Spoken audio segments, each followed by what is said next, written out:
আতঙ্কের নাম। সপ্তাহখানেক আগে বিশেষ প্রতিবেদনের পর সংবাদকর্মীকে মুঠোফোনে হুমকি ও চড়াও হন তার সন্ত্রাস বাহিনী অন্যতম আমিন। 2017 সালে তৎকালীন শ্রমিক লীগকে সাথে নিয়ে চট্টগ্রাম সীতাকুণ্ড অটো টেম্পো শ্রমিক ইউনিয়নের নেতাদের ওপর ওপেন ফায়ার করেন ফারুক হোসেন। এমন অভিযোগ সীতাকুণ্ড অটো টেম্পো শ্রমিক ইউনিয়নের নেতৃবৃন্দের। আমাকে গুলি করাতে বিষয় নিয়ে তখন তো আওয়ামী লীগের পক্ষই আমাকে গুলি করছে এই ফারুক তারাই। তখন আওয়ামী লীগের 17 সনের মামলা ছিল। এই এখন এই বিষয় নিয়ে মামলার বাদী ছিল পুলিশ। ঠিক আছে, শ্রমিক লীগ করে যে লোক বিভিন্ন নেতা যারা ওই শ্রমিক বিভিন্ন নেতা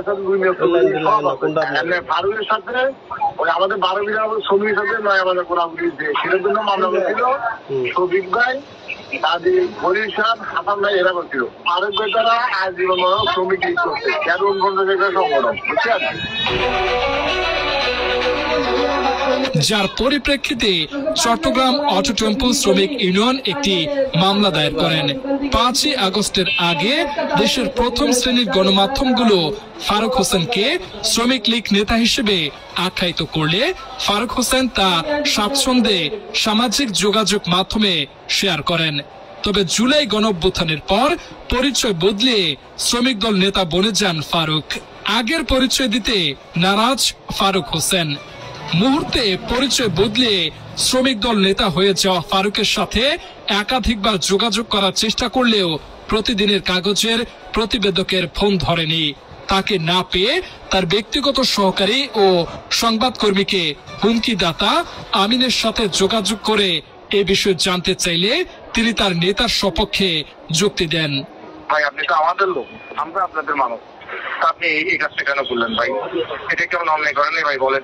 আপনি যদি একজন শ্রমিক নেতা হন তাহলে আপনি তো মন্ত্রীর কাছে যাইতেই পারেন, আপনার দাবি চাওয়া নিয়ে পারেন। আপনি বলেন তো মন্ত্রীর কাছে যাইতেই পারেন, আপনি যে কোনো মানুষের কাছে যাইতেই পারেন। তার জন্য এটাকে আপনি কি আপনি অপরাধী হয়ে যাবেন? আপনি সে আমার পরিবহন নেতা ছিল, বলে আমি তো ভাই মন্ত্রী সাহেবের কাছে যাই না, সে আমার নেতার কাছে গেছে, আমার পরিবহন নেতা। খুনি হাসিনা সরকার অধীনে সরকারের উচ্চ পদস্থ কিছু অসাধু কর্মকর্তাদের যোগ সাজসে পরিবহন খাতে নৈরাজ্য সৃষ্টি করাই তার প্রধান লক্ষ্য ছিল। তার হাতেই নির্যাতিত হওয়া কিছু ভুক্তভোগী প্রতিদিনের কাগজের কাছে অভিযোগ করে বলেন, আমাদের সাথে চাঁদাবাজি করছিল, কনালা টোরা টাকা নিত, আমরা টাকা দিতে অস্বীকার কারণে আমাদেরকে অবাধ্য মানে টাকা দিতে রাজি, এই জন্য আমাদেরকে হুমকি তুমকি থানাতে নিচে মারধর চেষ্টা করছে। তারপর আবার আমাদের হাতে বেলা ইস্টামার আসতে চিকিৎসা দিয়ে তারপর এত অভিযোগ থাকার পরও প্রতিদিনের কাগজ প্রতিবেদককে একাধিকবার মামলার হুমকি দেয়। মামলাতে করবো, মামলা করার পরে আপনার কি অবস্থা আপনি দেখবেন না ভাই? আপনি ফারুক ভাইয়ের বিরুদ্ধে নিউজ এটা কেন করছেন ভাই? ফারুক ভাইয়ের বিরুদ্ধে এটা নিউজ করছিলেন আপনি কেন ভাই? মামলাতে করবো, মামলা করার পরে আপনার কি অবস্থা আপনি দেখবেন না ভাই? এছাড়াও সাধারণ শ্রমিকদের জোরপূর্বক স্ট্যাম্পে সাইন নিয়ে চাঁদা দাবি করার অভিযোগও আছে তার বিরুদ্ধে। ফারুক আমার কাছে আওয়ামী লীগ ক্ষমতা থাকা অবস্থায় বুঝছেন, ও আমার থেকে জোরপূর্বক মারধর করে ব্যালেন্স টাইমে সাইন নিয়েছে। আর পরে বলতেছে আমি তোমার থেকে 5 লাখ টাকা পাবো। আমি কি জন্য তুমি ব্যালেন্স টাইমে সাইন দিছো? সেটা আমি বললাম আমি তো ব্যালেন্স টাইমে জোরপূর্বক সাইন আমার থেকে মারধর করে আমার থেকে সাইন নিয়েছে। তারপরে বলে না তোমাকে 5 লাখ টাকা দিবি বলছে, সেই জন্য তুমি ব্যালেন্স টাইমে সাইন দিয়েছো। আমি না ভাই, আমি ব্যালেন্স টাইমে সাইন দিয়েছি, আপনি আমাকে জোরপূর্বক হাত পা বাঁধে মারধর করে তারপর ব্যালেন্স টাইমে সাইন দিয়েছে। সেই কথা বলে ফারুক এখন তো কিছু বলতেছে না।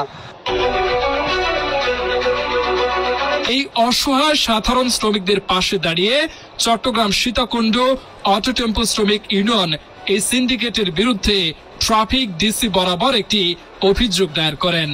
আওয়ামী ফ্যাসিস্টদের বিভিন্ন মহলের মন্ত্রী প্রশাসন আমাদের সাথে ঘনিষ্ঠ সম্পর্ক থাকার কারণে অনেকেই মুখ খুলতেই নারাজ। কিন্তু বর্তমান সময়ে আওয়ামী ফ্যাসিস্ট এর অঙ্গ সংগঠন শ্রমিক লীগ থেকে পল্টি নিয়ে জাতীয়তাবাদী দল বিএনপিতে প্রবেশ করতে চান এমন কিছু প্রমাণ এসেছে প্রতিদিনের কাগজের কাছে।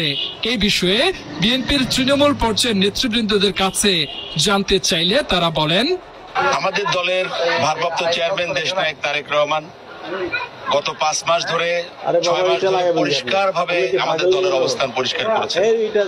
আমরা কোনো অনুপ্রবেশকারীকে বিএনপিতে কোনো স্থান নাই, কোনো চাঁদাবাজ মাস্তান মানুষের উপর জুলুমকারীর স্থান বিএনপিতে হবে না, এটা আমাদের বক্তব্য অত্যন্ত পরিষ্কার।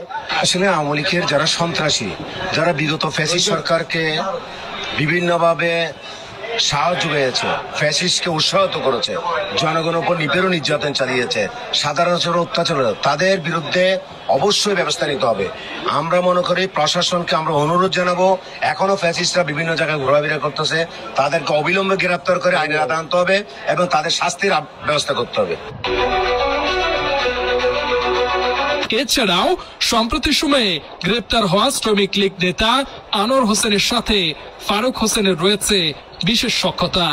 গেল 5 আগস্টের আগে বা পরে শ্রমিক নেতারা বলতেন, আমরা শ্রমিকদের উন্নয়নে বা শ্রমিকের স্বার্থে কাজ করি, তবে বাস্তবতা কোনো মিল নেই শ্রমিক নেতাদের কথার সাথে।